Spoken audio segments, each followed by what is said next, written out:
Memerankan sebelumnya, pengen tahu diceritakan ke teman-teman media, risetnya dan lain-lain, silakan. Sebenarnya pas baca skripnya kayak pesimis sama diri sendiri gitu loh, kayak gue bisa nggak ya? Tapi pas setelah reading, ngobrol sama Bang Norman, sama Mas Fajar, terus dan selama syuting juga aku diyakinin sama Mas Fajar pokoknya dijagain banget lah selama syuting sama Mas Fajar, gimana cara acting jadi Asperger, dan tadi pas lihat hasilnya gue jadi Siap, terima kasih Jeffrey Nicole. Nanti kita akan ke teman-teman yang lain, sekarang kita berikan kesempatan Jeffrey Nicole. Thank you pertanyaannya. Pertama kita ada sesi reading di Falcon. Terus kedua kita ada ngobrol-ngobrol sama Mas Norman, sama Mas Fajar, sama psikolognya juga, gimana behavior orang-orang Asperger, gimana mereka berinteraksi sama orang, gimana mereka ngelakuin kesehariannya lah. Dari riset itu dan digabungin sama baca skripnya juga pastinya, dan dijaga sama Mas Fajar selama syuting ya gitu. Ada tadi dibilang mungkin ada keterkaitan emosi atau apa gitu selama memerankannya gimana? Jujur emosi yang relate gitu ya, jujur nggak ada sih, itu pure dari skripnya. Jadi skripnya udah sebagus itu dan ngebantu aku banget gitu. Ya, dan pandangan Jeffrey Nicole untuk penyerang Asperger ya, itu tadi terakhir ya, silakan. Saya tambahin sedikit. Silakan Mas Fajar. Jadi waktu kita persiapan itu guru saya itu Mas Daru. Jadi Mas Daru sangat dekat dengan keluarga Asperger gitu. Ya Mas Daru ya. Mas Daru. Dekat banget bro. Jadi saya banyak tanya sama beliau biasanya. Dia ngejelasin ke saya. Jadi biasanya anak-anak Asperger itu kalau masuk pintunya, misalnya dia punya saudara, dia cerita ke saya. Dia punya saudara ke Pondok Indah, masuk dari pintu 1, diajak keluar pintu 5 tuh dia langsung Gak mau, harus pintu 1 lagi gitu ya, teratur banget. korslet. Bahasanya dia mah korslet gitu ya. Ini guru gua banget, jadi Guru gua banget ya. ya jadi Kita betapa di air terjun di Bogor gitu.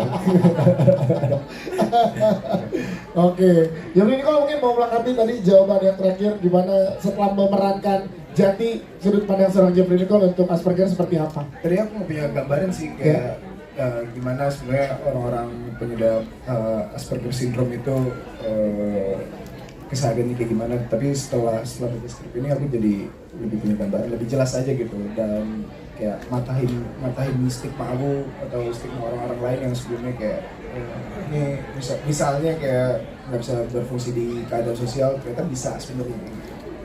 Oke, siap banget ya Mbak, terima kasih Jeffrey Nicole.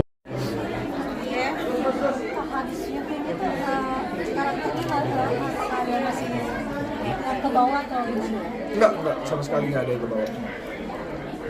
Cita lainnya mungkin Kak untuk pengen main film apa? Gue pengen main film action sih sebenarnya. Oh, nggak cukup ya action? Belum, kan baru series. Action. Apa psikopat belum pengen? Psikopat, kayaknya semua orang pengen jadi psikopat, jadi kayak mainstream itu jadi males deh. Kalau orang gila gitu Kak? Enggak juga deh. Nggak mau Kak? Iya, maksudnya semua aktor yang ditanya kayak pengen peran apa? Pengen psikopat, pengen bunuh, pengen psycho.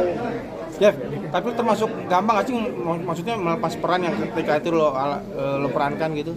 Jujur buat gue sendiri buat melepas peran gampang banget, karena setelah selesai syuting gue balik ke kebiasaan Jeffrey Nicole pada umumnya gitu, kayak misalnya main atau pacaran atau apa. Oh, pacaran? Nah ini jangan mancing ya. Karena akan datang ya untuk suruh mancing. Mama aku datang buat support. Mama sendiri ngelihat acting kamu ini kan agak beda. Iya. Di Asperger ini gimana? Aku belum ketemu Mama nih, belum nanya pendapat dia gimana filmnya. Tanggapan Mama saat mengetahui kamu memerankan Jati di Asperger. Jujur aku jarang cerita soal kerjaan sih ke nyokap, ya dia terima jadi aja dan duit buat aku. Tapi support keluarga sendiri mungkin untuk Jeffrey Nicole selama berkarir seperti apa? Keluarga selalu support 100% sih, maksudnya aku yang kerja, mereka yang punya tugas di rumah masing-masing, adik aku misalnya kuliah, dan untungnya mereka selalu ngerjain partnya kerjaannya mereka sih, jadi aku senang sih. Oke, Kakak, thank you, sorry ya. Scene yang paling berkesan buat Jeffrey sebagai Jati. Scene tantrum mungkin, karena aku baru dapat scene waktu Mas nonton nggak tadi? Nonton. Ada scene tantrumnya Jati pas Mas Darunya mau pergi gara-gara Jati nggak ngabarin pulang. Aku langsung, oh fuck, ya bisa dikat ya. Sedikit aja. Oke, pas scene Jati tantrum sih, karena aku baru dapat gerakannya kayak 5 menit sebelum action, sebelum take, baru dapat ya gambaran gerakannya harusnya kayak gimana, cara tantrumnya 5 menit sebelum take. Sempat ada yang berapa kali take nggak sih ketika di set sendiri? Mungkin kesulitan untuk nyari. Iya sempet sih beberapa banyak soalnya shotnya ganti-ganti kan, ada beberapa angle jadi diulang-ulang. Oke, udah ya. Oke, Boleh dong Mas style sebenarnya Pak. Ini style sama untuk syuting hari ini. Dalam premiere hari ini Bang Ardi ambil Bang ini. Dari atas sampai bawah. Jelasin Kak apa? Oke, Ini cover kamu kenapa?